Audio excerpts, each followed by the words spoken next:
Hello everyone, welcome back to another episode of r/slash Tales from Tech Support. In today's episode, a networking cabinet tries to assassinate a coworker. Smartest guy in the room? Maybe not. So our server was hacked by the mailman. Call in the big guns. I can't log in when I stand up. Before we get started, make sure to subscribe so you will never miss a video. So let's get started. A networking cabinet tries to assassinate a coworker. We've managed to make networking exciting for at least 10 people. I help teach a course for computer security and basic networking on a military base. It's a week-long course that includes an introduction to networking, think network layers, DNS, IPv4/6, etc. We take over a classroom that has a bunch of trunking with power/network, which leads over to a small classroom with a big 48U cabinet patch panel, for the classroom and another room. Naturally, we use it as a good demonstration for a physical network, and also so we don't have to run our own infrastructure for the internal network. My colleague decides to show the course students the patch panel, and opens the tempered glass door of the cabinet. This is where things get a lot more explosive. As he's talking to the students and standing in front of the cabinet, the glass door spontaneously and instantly turns into thousands of small chunks of glass. The door quite literally just blew up with an enormous bang and peppered the students and my colleague with tiny shards of glass, almost as if a hand grenade went off. The force of the shattering was significant enough to project the glass chunks out of the open door of the room, into and down the corridor. As you could imagine, the language used at that moment was less than polite. Fortunately, he threw himself in front of the students to shield them from the glass, and unfortunately got a few cuts and scrapes from the projectile. One student got a tiny cut on their neck, whilst my colleague continued to talk, bleeding everywhere. I'd say that's proper commitment to the lesson. It turned out his uniform boots had suffered a long gash from the force of the shrapnel, and his laces had been sliced by a stray chunk. The boots now glint in the sunlight. We've now called that pair the fabulous footwear. We also joke that someone must have tried to assassinate him via networking equipment and failed. The running theory is that the glass must have been under some form of stress, and the movement of opening the door must have started tiny cracks, which just expanded and shattered it, sending tempered glass in all directions. We swept it up, replaced the door with a metal one, and mulled over the freak accident. Building management chalked it up as something that really wasn't anyone's fault. After a shower and change of uniform, the guy was back to teaching in the afternoon. I'd like to say that was the only piece of equipment we managed to destroy that week, but sadly that is not the case. Hope you enjoyed reading. Smartest guy in the room? Maybe not. Another story involving Big Boss, but this introduces a new character, who we'll call Supertech, or $ST for the sake of brevity. We'll all use $BB for Big Boss. $ST had been hired to help our support group plus do some web and database work for a professor's research project. $ST was pretty smart, but didn't have the best people skills. Basically, he let everyone know that he was the smartest person in the room and everyone should follow his lead. Of course, this got old pretty fast, but he did have some good ideas. My largest issue with $ST was his desire to make our entire infrastructure over into something he was more familiar with, rather than him have to learn our existing systems, which were actually pretty cool. One thing we had that $ST was not familiar with was a fancy file server. He was eager to learn about it, and I spent some time showing him the various features, how to create volumes, set permissions, create and change exports, and resize volumes, which could be done on the fly. He got pretty interested in all the cool things that could be done, and went off to explore on his own. This server supported our entire mail spool environment, along with various user home directories and special research volumes, so it was more or less the linchpin of our infrastructure, right up there with our network switches. Very little worked without it, but it was extremely robust. One day $ST went by my office and said he was going to lunch, which really meant to the gym, and he would be gone for 90 minutes or so. No problem, I was having lunch at my desk that day. After a while, I got a phone call from our administrative person in the front office. Big Boss was having problems with email. I needed to look into it ASAP. I checked my email and could see old messages, but nothing new was coming in. I logged into the mail server and could see it was rejecting all new messages, basically no space on device situation. I was concerned that something had happened to the file server, but access to other volumes was fine. Then I saw that the mail volume was 100% full. This was weird, had never happened before, but I thought about for a second and realized the size of the volume looked smaller than I remembered. I resized it. Again, this could be done on the fly, pretty cool for the early 2000s, and once I did this I could see mail now flowing normally. I watched it for a while, then headed off to BB's office to make sure he was okay. When I got there, $ST and $BB were in front of $BB's desktop, muttering about email. I had figured out that $ST had almost certainly resized the volume to save space. I asked if email was okay, and $BB told me that the problem had magically vanished, and did I know what happened? I simply said our mail volume had filled up, but I had enlarged it enough to avoid having it happen again. $ST, realizing what he had done, was staring at me, wondering if I was going to rat him out, but I had to work with him, and anyone can make a mistake. $BB just said thanks, and he hoped we'd keep an eye on stuff like this in the future. $ST and I assured him we would and walked together back to our office. $ST was pretty quiet on the way back. It one of those I know what you did, and you know, that I know what you did situations. He was pretty embarrassed, but I figured he had learned his lesson on messing around with stuff you don't understand, especially when you are about to walk out of the office for a couple of hours, and you don't tell anyone what you did. So our server was hacked by the mailman. This just happened about an hour ago, and is also my first time posting here. I own a small MSP in Georgia. At one point in my life I was a pretty decent technician, but these days my job is mostly shaking hands. I try to work a ticket or two every day though, just to keep in shape so I can talk intelligently. Anyway, to get to the story. Today one of our system monitors alerted us to excessive login failures at one of our largest customers. This is an alert that is set up to let us know if someone has failed to log in successfully several times, and is designed to give us a heads up if there is a brute force attack happening. We have the threshold set pretty low, and we get one alert a week just on the shared computers usually. But this alert was on a fax server at one of their smaller remote locations. No users typically are at the fax servers, so I decided to go ahead and investigate. I fired up Screen Connect and was greeted by the Windows login welcome screen just spinning. After a few seconds it hit the password authentication window, but almost instantly blinked out of it, and was trying to log in again. Red flags immediately. I watched for another 30 seconds or so and saw it hit the login screen again, and fail password check 3 more times again almost instantly. Clearly this was some sort of bot trying to brute force its way into the system.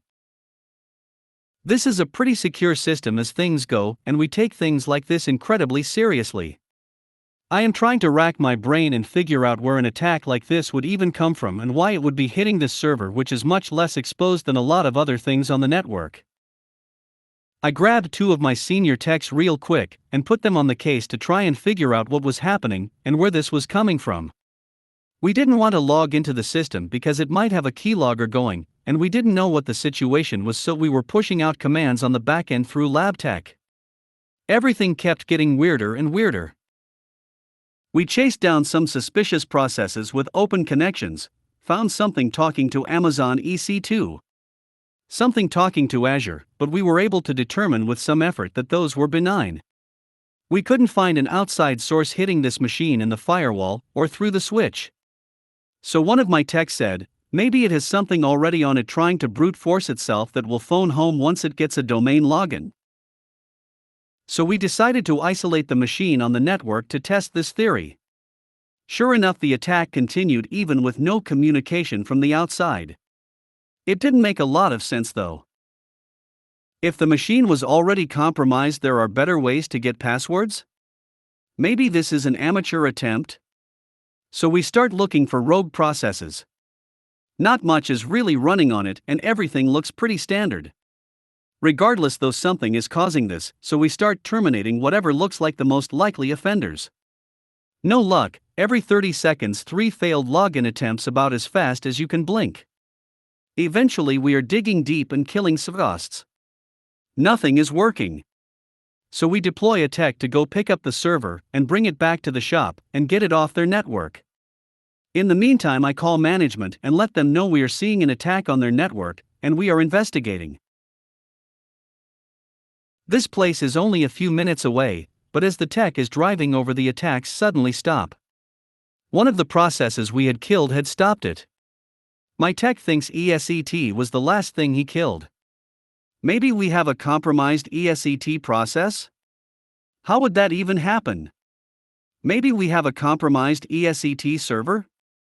I play through in my head the 1,000 machines we have running ESET and start calling my deployment tech, who is sick in the hospital today, God love him, and start asking him if he had changed anything with deployment and when the last time we rebooted the ESET instance was. I am pretty close to a full-on freakout at this point. My tech goes ahead and reboots the server to see if the assault continues. After the reboot, though, it was quiet.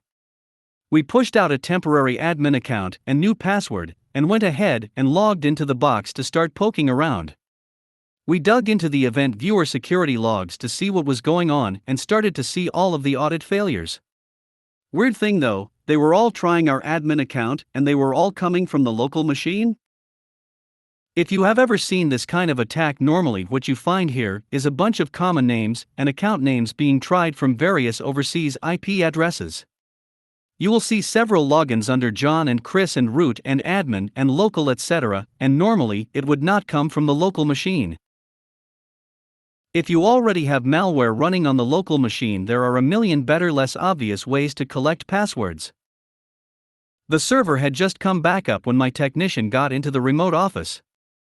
As he walked in, the front desk receptionist said, "Hey, when you get done with whatever you are here for, this machine next to me keeps beeping at me."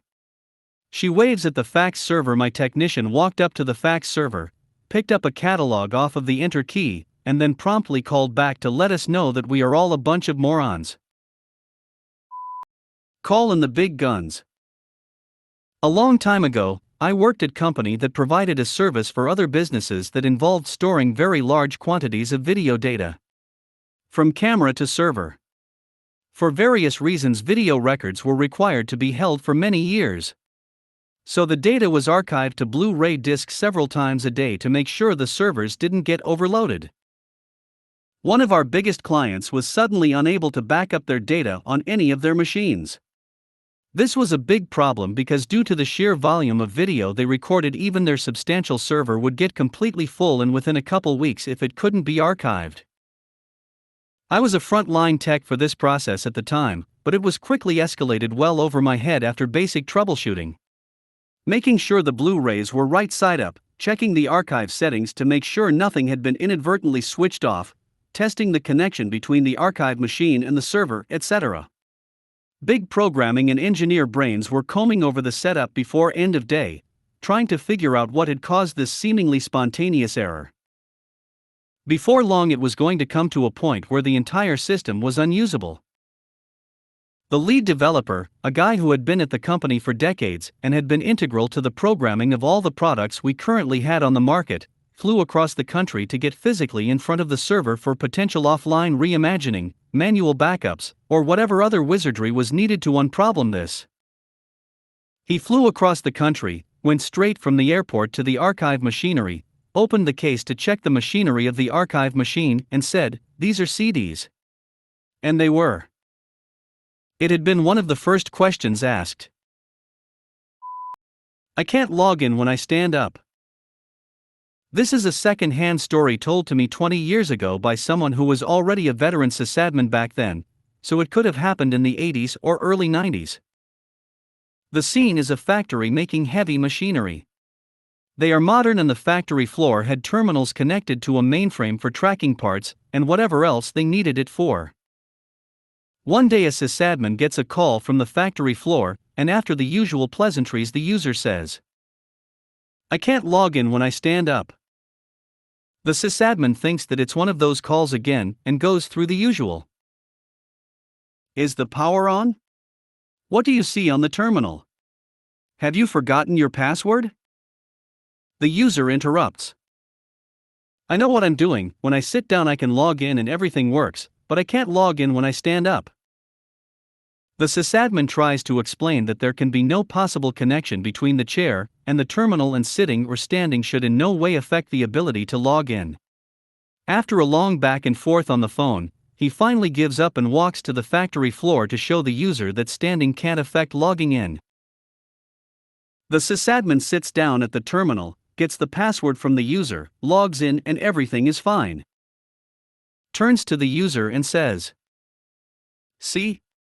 It works, your password is fine." The user answers, "Yeah, told you, now log out, stand up and try again." The sysadmin obliges, logs out, stands up, types the password and, invalid password. Okay, that's just bad luck. He tries again, invalid password. And again, invalid password. Baffled by this, the sysadmin tries his own mainframe account standing, invalid password. He sits down and manages to log in just fine. This has now turned from crazy user to a really fascinating debugging problem. The word spreads about the terminal with the chair as an input device, and other people start flocking around it. Those are technical people in a relatively high-tech factory. They are all interested in fun debugging. Production grinds to a halt. Everyone wants to try if they are affected. It turns out that most people can log in just fine, but there are certain people who can't log in standing, and there are quite a few who can't log in regardless of standing or sitting. After a long debugging session they find it. Turns out that some joker pulled out 2 keys from the keyboard and switched their places.